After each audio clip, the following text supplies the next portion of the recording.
Good afternoon, ladies and gentlemen. As you see, my name is Marc De Greef, and I'm not with you this afternoon. I'm terribly sorry for that, but I'm stuck, as you can maybe see, on the airport in Brussels. Yesterday, my flight was cancelled because of bad weather in Reykjavik, and then today we had some other technical problems. The result is that I will not be able to join you for this interesting conference. And the topic that I was going to discuss with you is especially related to culture and how we can improve health and safety by strengthening the culture and the behavior in companies. So I will do it in this way, and I hope that you will enjoy the presentation as well. So, with regard to content, the story I have to tell you today is first, we would like to focus a little bit on the perception of risks. Do we assess them in a proper way? Do we sometimes underestimate risks? Because that is, of course, the basis of prevention. If we underestimate risk, we don't feel the need for taking preventive measures. To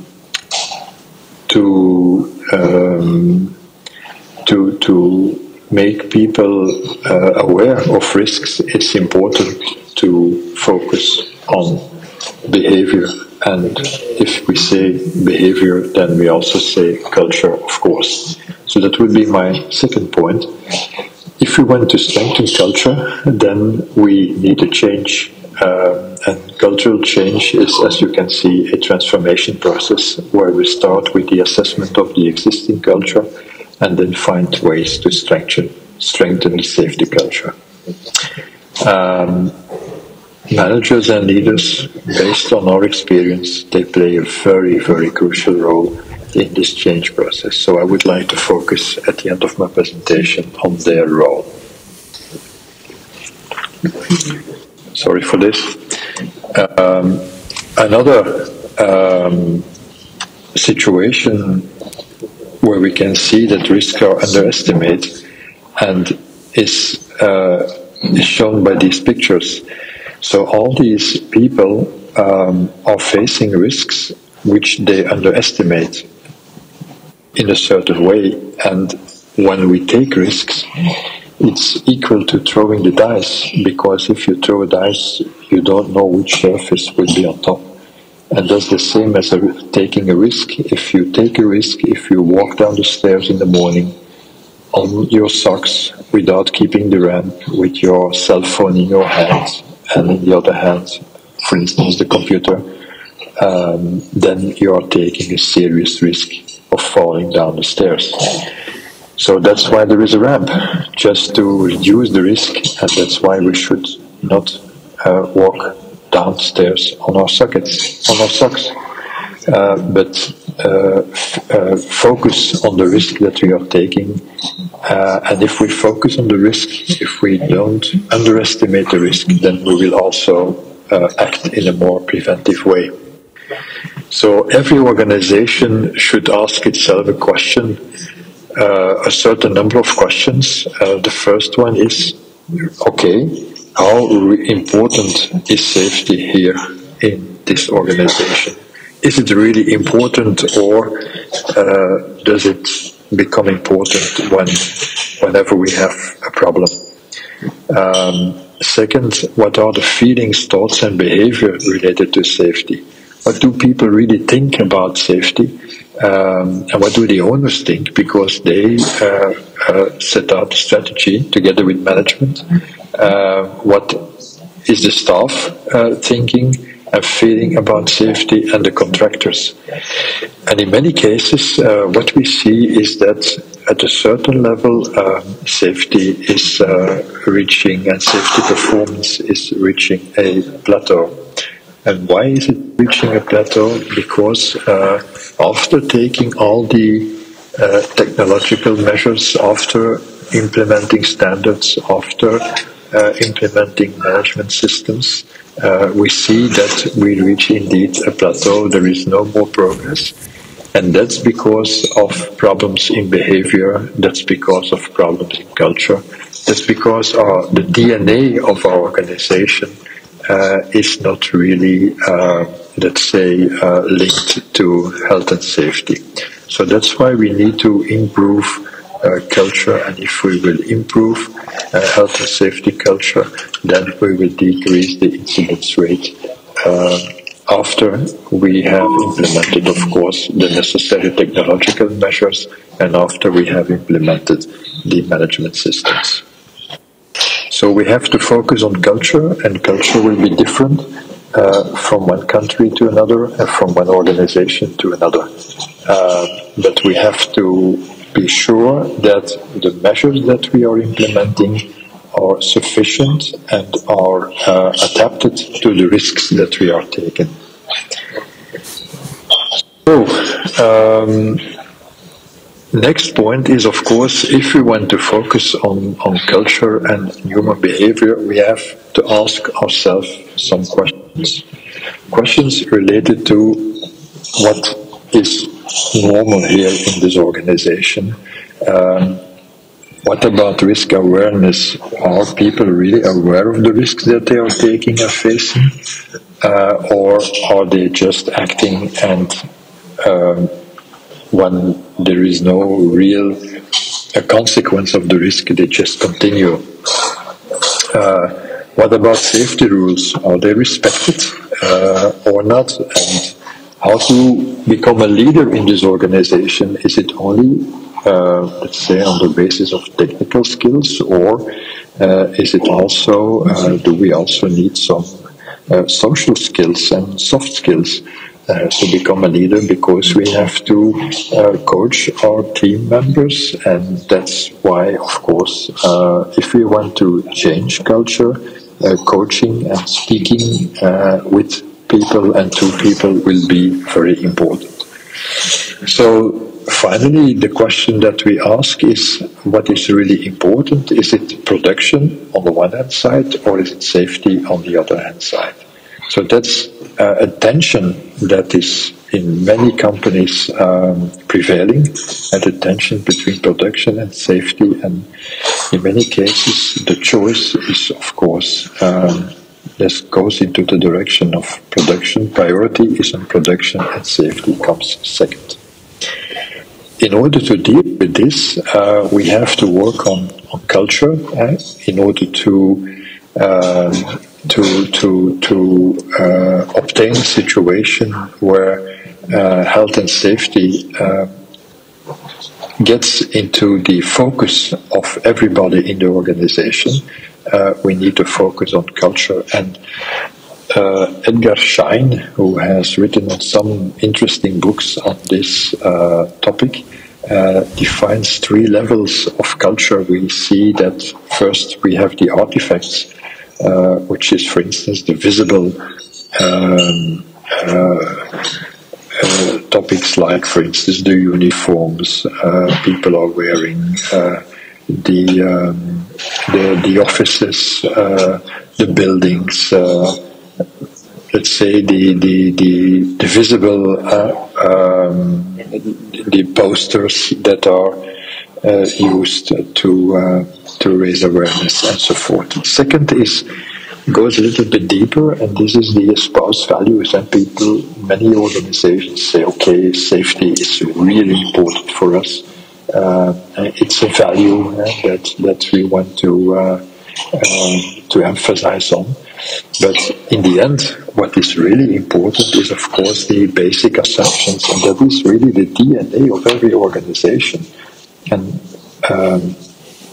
when health and safety and risk awareness is not in the DNA, well, people will not behave in such a way, because this is let's say, the automatic behaviors are linked to the basic assumptions. That is really the center point of our culture, and that's where we have to focus on. And that's why Schein defines culture as a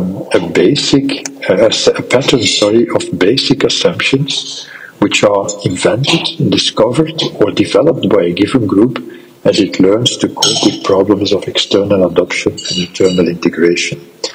And these assumptions has worked well enough to be considered, valued, and therefore to be taught to new members of as the correct way to perceive, think, and feel in relation to these problems. So this is these are the basic assumptions that form the DNA of an organization. And of course, basic assumptions are very much linked to this reptile thinking, the automatic thinking, based on quick, instinctive, reactive, and programmed thinking, compared to reflective thinking, which is slow, conscious thinking, more contemplating. So this is the human way of thinking, while on the other hand is the reptile way of thinking. I'll let you think 2 seconds about what the percentage is of this thinking in practice, and then you will be astonished that only 5% of our thinking is real human thinking, and 95% is reptile thinking, is automatic thinking. So that's why it is important that we try to change this automatic thinking, which is, of course, as you can imagine, not easy to do. Because with regard to health and safety, what we want to obtain is that people start, let's say, from an unconscious, unsafe behavior, which is happening in many cases, that they get more conscious about their unsafe behavior, that they start thinking about the risks that they are taking, in order to, let's say, get convinced that they need to take some measures and that they start behaving in a safe way, but by contemplating and by thinking about how to behave in a safe way. And this should then, in the end, be, let's say, integrated into our day-to-day life as an unconscious, safe behavior. I would like to compare this with something that we all know is about safety belts. When I started to drive a car, there were no seat belts in the cars at that moment. Then seat belts came, but often people fastened the seat belts behind the back because they didn't like to be imprisoned in their car. Then there were awareness-raising campaigns, and people started to wear seat belts in a correct way, because otherwise there was a fine, of course, if you didn't wear the seat belt. And now, when we enter a car, we automatically wear the seat belt. It's just a habit, and nobody has to give instructions that we need to wear a seat belt. So it's automatic behavior. So from this reptile thinking of unconscious, unsafe behavior over human thinking, how can we, let's say, change our behavior to, again, reptile thinking, where we have unconscious but then safe behavior? That's the way to go. That's the way to improve safety culture. Of course, it is a transformation process. And the transformation process, in order to start this, we have to know where to start from. And so the idea, the first step would then be to make an assessment of the existing safety culture. And this assessment, what we mostly use is the Nostec 50. And that is a tool which allows to measure the level of safety culture. It's the Nostec 50 stands for Nordic Occupational Safety Climate Questionnaire. It comprises 50 questions, and it's a validated measurement of safety culture. At this moment, several thousands of questionnaires have already been dealt with, and a lot of companies are let's say, have been assessed in this way, which gives the advantage of being able to compare the results of a particular company with the international benchmark in general or branch level. And the result also offer the possibility to clarify strong and weak points related to safety culture, and as a consequence, of course, it's a solid basis to plan and implement actions, after which, in the end, a new measurement can be organized to evaluate the process. Nostec is based on 7 dimensions, as you can see here. So the first 3 dimensions are linked to how management is perceived, and because it is a perception survey, how management is perceived to deal with health and safety. And so the priority they are giving to health and safety, their commitment and competence, the empowerment and the justice, safety justice, are the 3 first, let's say, parts of the questionnaire. And then we have 4 parts that are more focused on the workers' commitment and priority, and how they communicate, how they learn, how they trust each other, and how they trust the efficacy of the safety systems.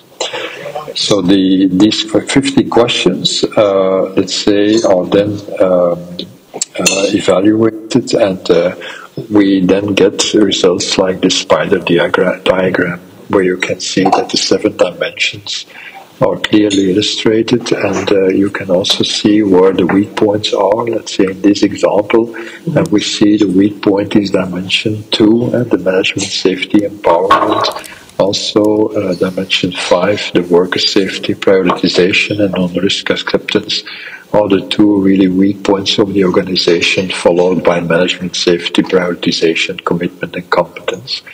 And because if you see that if you obtain a level lower than 2.70, this is really low safety climate. So this gives the possibility, and so on top of that we get a distinction between how workers perceive safety climate and how the managers perceive the safety climate. And so the red spider is for the workers and the blue is for the managers. So this gives a very good overview of the dimensions and the weak points where action needs to be taken, and then on the basis of that, the change process can then be started. And of course, the idea is to try to strengthen, of course, safety culture. And then on our experience, we define some characteristics of a strong safety culture, in which people are always alert to expect the unexpected, and people also fully understand always what they should do. They are open to suggestions. They believe their actions make a difference to themselves and to others. And managers do not only manage, technically, but they show genuine leadership, real leadership in health and safety. So these are 5 characteristics of a strong safety culture on which the change process needs to focus. So this change, of course, is a transformation process in which we will, let's say, unlearn the undesired behavior and learn the desired behavior. And there we will focus on the DNA of the organization, as I already mentioned, and we need to, let's say, change the reptile thinking of people in order to get them automatically focused on safety. The management systems and standards that are implemented in the organization become more alive, and they should be more than just a paper tiger. If they are supported by a strong safety culture, they will be much more effective. And so what we will do is moving from a prevailing culture to the desired culture by means of culture interventions, by means of training programs, workshops, information campaigns, etc., where senior management is all responsible, and as we do it for many of our clients, we give them some external support in order to be able to make this transformation, to make this a real transformation. And every change starts from, let's say, the question: are you really ready to change? Is the organization ready? Do you understand prevailing culture that we can do by Nostec 50 or by interviews or complemented by interviews and observations? And then we have to first see if we realize that there are some problems or that there is still a way to go. Both tracks need a particular approach, but in the end we need ambassadors, believers, people willing to try the change, to support the change from the inside, because if we want to change, this means that we have to stop doing the same, and so we cannot change people from the outside, of course, and people need to decide that they have to change by themselves.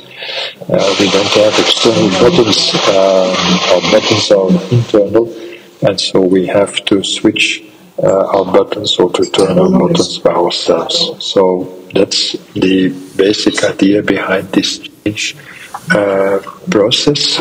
Stop doing the same. And especially as Darwin found out that it's not the strongest nor the most intelligent, but the one most responsive to change that will survive. And so this is also important in organizations, because what we will do and what we will try to do is improve the maturity of the organization by let's say, increase confidence and a sense of responsibility. And that we do, let's say, step by step. And many organizations, most of them that we find out when we start a culture trajectory, we find them in the reactive phase. Because they will react every time an accident occurs, then they do something. I don't know so many organizations that are pathological at this moment, but then from reactive, where we have the health and safety experts who have everything under control, or try to have everything under control, we need to have the commitment of management. Then we can move to a calculating organizations with systems to manage safety. And then, if we have the supervisors also committed, then we will see that the organization becomes proactive, where the remaining problems will be addressed. And then finally, when everybody is committed, then we will have a progressive organization where the decision will be okay. We will work safely or we stop working. So this means that, as you saw in this slide, the managers and the leaders, they play really a very, very crucial role. And so what can we expect from managers and from leaders? Well, they should show a visible leadership in safety by walk the talk, so setting the example, by setting high safety requirements, by analyzing risks, incidents and accidents, by taking preventive measures, by actively following up on notifications, by coaching and talking to the staff, by keeping supervision, and by implementing appropriate prevention systems. So this is what they should do in order to move to a more progressive organization with a higher maturity with regard to health and safety. So they need to be the change they wish to see. A leader has to be the change he wishes to see. And as I often compare this with the tower of champagne glasses, where you always start with filling up the glass from the top, and then the champagne will also fill the bottom glasses. That's the same in an organization.